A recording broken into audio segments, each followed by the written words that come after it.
বিভিন্ন ইন্ডিয়ান রেস্টুরেন্টের জনপ্রিয় আইটেমগুলোর মধ্যে একটা হচ্ছে ল্যাম ভিন্দালু। বেশ ঝাল মশলাদার এই খাবারের উৎপত্তি ইন্ডিয়ার গোয়া প্রদেশে। কিন্তু লন্ডনের যে বাঙালি ইন্ডিয়ান রেস্টুরেন্টগুলো আছে সেগুলোর প্রভাবে এটার একটা মাইল্ডার ভার্সন, মানে একটু কম ঝালের একটা ভার্সন বেশ জনপ্রিয়। আজকে সেই রেস্টুরেন্টের মতো ল্যাম ভিন্দালু কিভাবে তৈরি করতে হয় সেটার রেসিপি থাকছে, চলুন দেখে নিই।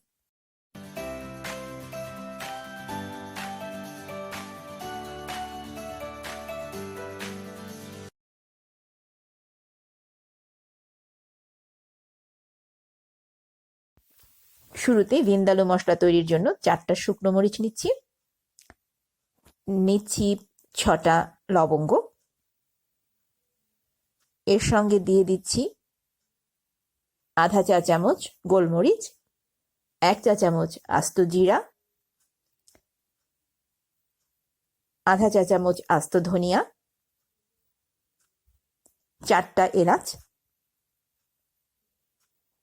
একটা বেশ বড় মানে আপনার মাঝের আঙুলের সমান বড় এক টুকরো দারচিনি, এটা একটু ছোট ছোট করে ভেঙে দিচ্ছি। এর সঙ্গে আরো দিচ্ছি আধা চা চামচ আস্ত সরিষার দানা। এই সমস্ত মশলাগুলোকে এখন কোনো তেল ছাড়া 3-4 মিনিটের মতো ভেজে নেব, যতক্ষণ না মশলার ঘ্রাণটা মানে সুন্দর যে একটা ভাজা ভাজা ঘ্রাণ সেটা বের হচ্ছে। আর হ্যাঁ, আমার চুলার আঁচ আছে মিডিয়ামে। ভিন্দালুর একটা বৈশিষ্ট্য হচ্ছে যে এটার রংটা একদম টকটকে লালচে হবে, আর এই রংটা আসে কাশ্মীরি মরিচ থেকে। আনফর্চুনেটলি আমার হাতের কাছে আজকে কাশ্মীরি মরিচ ছিল না, তো আমি শুধুমাত্র নর্মাল শুকনো মরিচই এখানে ভেজে নিয়েছি। রংটা কিভাবে আনবো সেটা পরে দেখাচ্ছি। তো এই ভাজা আস্ত মশলার সঙ্গে 4টা রসুনের কোয়া দিয়ে দিলাম 2 টেবিল চামচ কুচিয়ে নেওয়া আদা এবং একটা মাঝারি মাপের পেঁয়াজ, এটাকেও ছোট ছোট টুকরো করে নিচ্ছি। নিয়ে সবকিছু একসঙ্গে দিয়ে ব্লেন্ডারে এটাকে একটা পেস্ট করে নেব। আর পেস্ট করার আগে দিচ্ছি এর মধ্যে 3 টেবিল চামচ ভিনেগার, হোয়াইট ভিনেগার, এবং 1 টেবিল চামচ দিচ্ছি সরিষার তেল। এটা দিয়ে এখন এই মশলাটা তৈরি করে নিচ্ছি। একদম ফাইন একটা পেস্ট হবে। এটাই হচ্ছে আমাদের ভিন্দালু মশলা। এই যে দেখেন, মরিচের কারণে, লাল মরিচের কারণে একটা হালকা লাল রং এসছে, কিন্তু যে টকটকে লাল রংটা হবে ওটার জন্য আমি পাপরিকা পাউডার ইউজ করব। মানে এই যে মরিচটা আমি নিয়েছি শুকনো মরিচ, এটা প্রচন্ড ঝাল, এটা যদি আমি রং আনার জন্য আরো 5-6টা দিতাম তো সেটা খাওয়া মুশকিল হয়ে যাবে। তো যে জন্য শুধু মরিচটা ঝালের জন্য দিয়েছি, আর রঙের জন্য পাপরিকা পাউডার দেব। আর সেই মশলা দিয়ে এখন মাংসটা ম্যারিনেট করে নিচ্ছি। এখানে 1 কেজি ল্যামের মাংস আছে, এটা ম্যারিনেট করছি, রাখবো 2 ঘন্টার মতো ম্যারিনেট করে। 2 ঘন্টা পরে একটা হাঁড়িতে 4 টেবিল চামচ তেল গরম করে নিচ্ছি। আমি ক্যানোলা অয়েল নিয়েছি, আপনি যে কোনো সাদা তেল নিলেই হবে। আর তারপর এর মধ্যে দিয়ে দিচ্ছি আধা কাপ মিহি কুচি করে নেওয়া পেঁয়াজ। পেঁয়াজটা লালচে বাদামি করে ভেজে নেব, মানে বেরেস্তা না, বেরেস্তার আগের স্টেপ যেটা থাকে যে একটা লালচে বাদামি ভাব হয়েছে সেটা। তো তারপরে মাংসটা এর মধ্যে দিব। ল্যাম্ব রান্না করতে খাসির মাংসের মতোই খুব বেশি সময় লাগে না, এটা মানে 1 ঘন্টা, হাইয়েস্ট 1 ঘন্টার মধ্যে রান্না হয়ে যাবে। এই ডিশটাতে সময়টা লাগেই হচ্ছে ম্যারিনেশনে। আপনি যতক্ষণ ম্যারিনেট করতে চান, মানে ওভারনাইট পর্যন্ত ম্যারিনেট করার আপনার অপশন আছে। আর আমার পেঁয়াজ বাদামি হয়ে গিয়েছে, তো মাংসটার মধ্যে দিয়ে দিচ্ছি। মাংসের সঙ্গে দেখতে পাচ্ছেন যে কাঁচামরিচও দিচ্ছি 2টো। আসলে জিনিসটা যেটা হচ্ছে যে শুকনো মরিচের ঝালটা অনেক সময় মানে খুব বেশি অস্থির লাগে, খুব মানে কি বলবো, অনেকেই এটা নিতে পারেন না। তো যে জন্য আমি শুকনো মরিচ একটু কম দিয়ে কাঁচামরিচও দিয়েছি 2টো, যাতে ঝালটা একটা ব্যালেন্সড সুন্দর ঝাল হয়। আর এখন চুলোর হিট হাই রেখে 5 মিনিট ভুনে নিচ্ছি।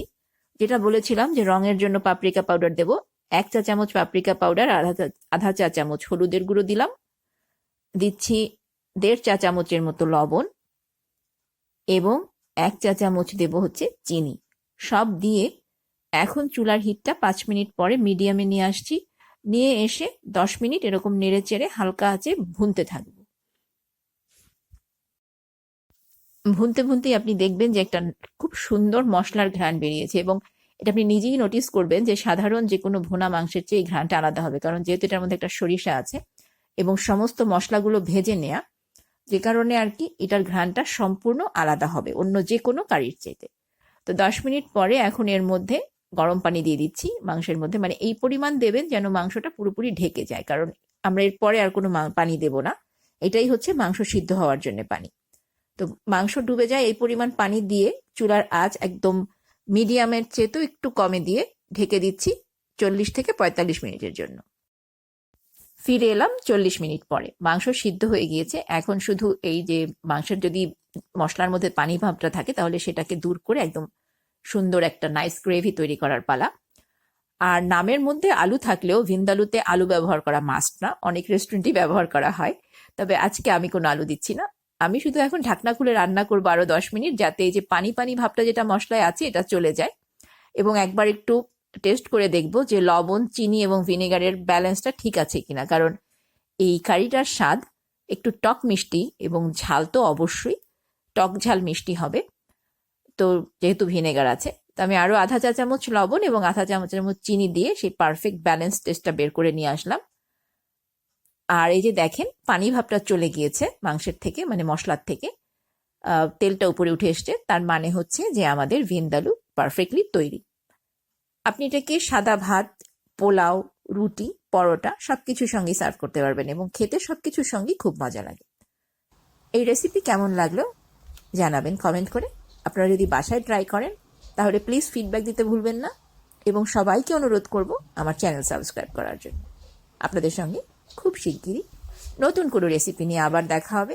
ততদিন পর্যন্ত যে যেখানে আছেন ভালো থাকুন, সুস্থ থাকুন।